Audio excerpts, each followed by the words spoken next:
So inflation's kind of the bogey in the room, and it's a tough one. I always tell people that regular annuities on the street, annuity companies have the big buildings for a reason. They do not give away those increases. They just significantly lower the payment. So if any agent or advisor or master of the universe, broker, whatever you want to call them, says, I have the annuity that will adjust for inflation, they are flat out lying. You already own the best inflation annuity on the planet, and it is Social Security. It's messy, but it's still the best one out there. And with that being said, though, Jeff, everybody is now screaming at their radio and the screen saying, Stan, please ask about the financial challenges of Social Security, underfunding, etc.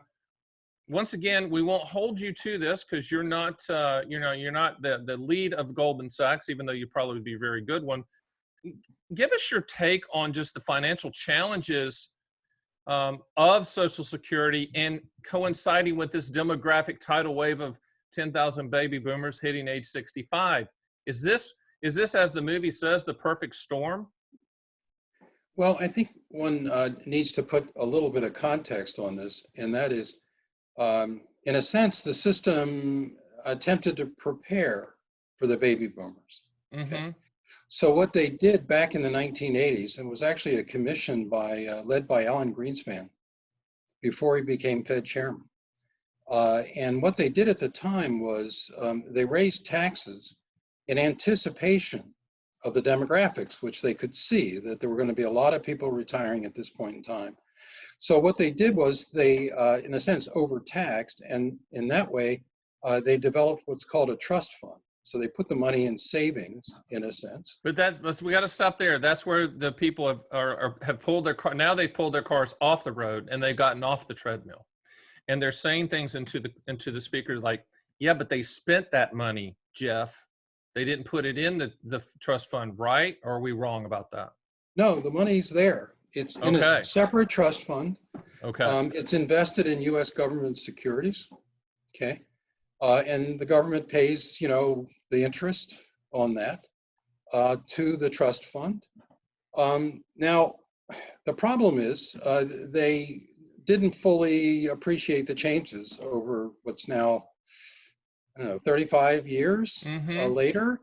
And it's been clear for a while that the trust fund wasn't adequate. Okay, now the key player in this is the actuary at Social Security.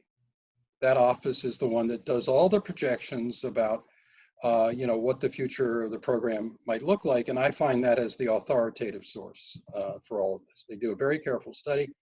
And frankly, as an economist, it's fascinating because, in a sense, everything that happens in the economy affects Social Security, whether it's unemployment, inflation, you name it, or something like a pandemic.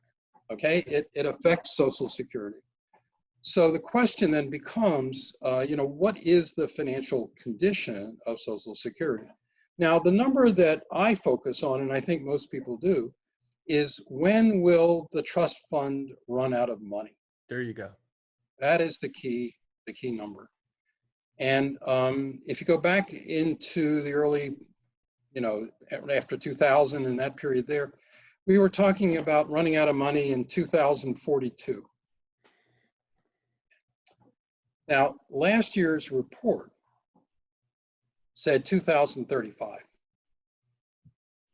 Every year we go, we get 1 year closer, and if that number comes down, we get even closer to the point where that trust fund runs out of money. Now, when the trust fund runs out of money, the only way to support the benefits is from the annual tax revenues that are actually collected in that year. And right now, the projection is that if the trust fund runs out of money, then the system will only be able to pay about 80% of the promised benefits. So if you look at your Social Security statement, there's actually a clause written below the calculations that are individual calculations, and it says that in 2085, we may only be able to pay you 80% of your promised benefit. Now, the expectation, of course, is that Congress will do something to correct this problem. And in the past, they always have. So I mean, my expectation is there's going to be some kind of corrective measures. Well, and if they want senior citizens to vote for them, they they certainly will.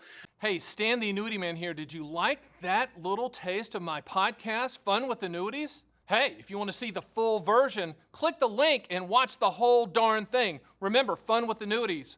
Living the reality, not the dream.